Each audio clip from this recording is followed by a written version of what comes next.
Hello. അപ്പോൾ ഇന്നത്തെ വീഡിയോയിൽ നമുക്കൊരു സ്കെച്ച് ബുക്ക് ടൂർ ചെയ്യാം. ഈ സ്കെച്ച് ബുക്ക് എൻ്റെ back in first year in college, അതായത് കോളേജ് ഓഫ് ഫൈൻ ആർട്സിലാണ് ഞാൻ പഠിച്ചിരുന്നത്. അപ്പോൾ ഫസ്റ്റ് ഇയറത്തെ ഫുൾ ഒരു സ്കെച്ചസാണ് ഇന്ന് കാണിക്കാൻ പോകുന്നത്. കൂടുതലും ട്രെയിൻ യാത്ര, പിന്നെ മ്യൂസിയം, ട്രിവാൻഡ്രത്തിലെ മിക്ക പ്ലേസിലും പോയിട്ട് ലൈവ് സ്കെച്ച് ചെയ്യുന്നതാണ് കേട്ടോ. ഇതൊക്കെ മ്യൂസിയത്തിൽ നിന്ന് ചെയ്തതാണ്.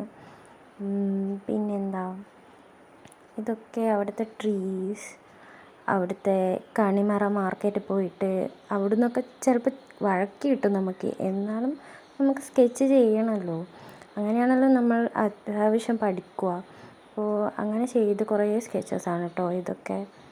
അവിടുത്തെ മാർക്കറ്റ്, അവിടുത്തെ ഫിഷ് മാർക്കറ്റ്, ഇതൊക്കെ ചെയ്യുമ്പോൾ ആ ആൻറ്റിമാരൊക്കെ നമ്മളെ വഴക്ക് പറയുമായിരുന്നു. മുമ്പിൽ നിന്ന് മാറ്, നമുക്ക് വിൽക്കാൻ ആൾക്കാർ വരില്ല, നിങ്ങളിവിടെ വന്ന് നിൽക്കുമ്പോൾ എന്നൊക്കെ പറഞ്ഞിട്ട്. ബട്ട് സ്റ്റിൽ നമ്മൾ ഇതൊക്കെ വരയ്ക്കും. ഇത് കോളേജ് ഗേറ്റ് ആയിരുന്നു കേട്ടോ. ഇതവിടുത്തെ ഒരു കനകക്കുന്ന് പാലസ്.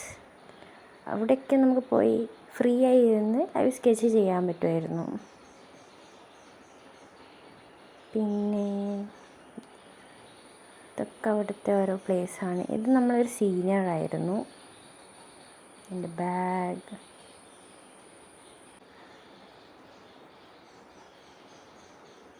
ഇതും അതെ കനകക്കുന്ന് പാലസാണ്.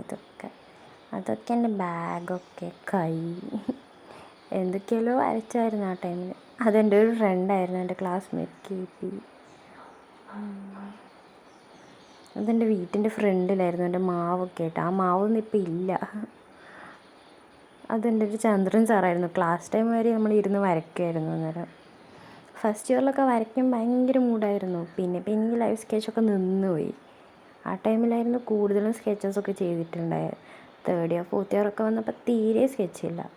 അതൊക്കെ എൻ്റെ സീനിയേഴ്സായിരുന്നു കേട്ടോ. ആ ടൈമിലൊക്കെ നമ്മൾ സീനിയേഴ്സ് ഇരുത്തി വരപ്പിക്കും നമ്മളെ, നിങ്ങളിപ്പോഴേ ചെയ്യൂ എന്നൊക്കെ പറഞ്ഞിട്ട്. അതും കോളേജിലുള്ളൊരു ട്രീ ആയിരുന്നു. ഇത് മ്യൂസിയത്തിലായിരുന്നു തോന്നുന്നു. അതെൻ്റെ കോളേജിൻ്റെ ഒരു ഭാഗം. കൂടുതലും കോളേജ്, മാർക്കറ്റ്, മ്യൂസിയം, ഇതൊക്കെ തന്നെയായിരിക്കും കൂടുതലും. നമുക്ക് ചിലപ്പോഴൊക്കെ ഇരുന്നിട്ടൊന്നും വരയ്ക്കാൻ കഴിയില്ല, നിന്നിട്ട് വേണം വരയ്ക്കാൻ. അപ്പോൾ ആ ഒരു കണ്ടീഷനിൽ നോക്കിയിട്ടൊക്കെ ആയിരിക്കും. അതൊക്കെ ഇൻകംപ്ലീറ്റ് സ്കെച്ചസൊക്കെ ഉണ്ട്. അതൊക്കെ ഒരു സീനിയർ ഉണ്ടാക്കിയ ഒരു സ്റ്റാച്ചു ഒക്കെ ആയിരുന്നു കേട്ടോ. അപ്പോൾ ഇങ്ങനത്തെ ആർട്ട് വീഡിയോസൊക്കെ കാണാൻ ഇഷ്ടമാണെങ്കിൽ ലൈക്ക്, ഷെയർ ആൻഡ് സബ്സ്ക്രൈബ്.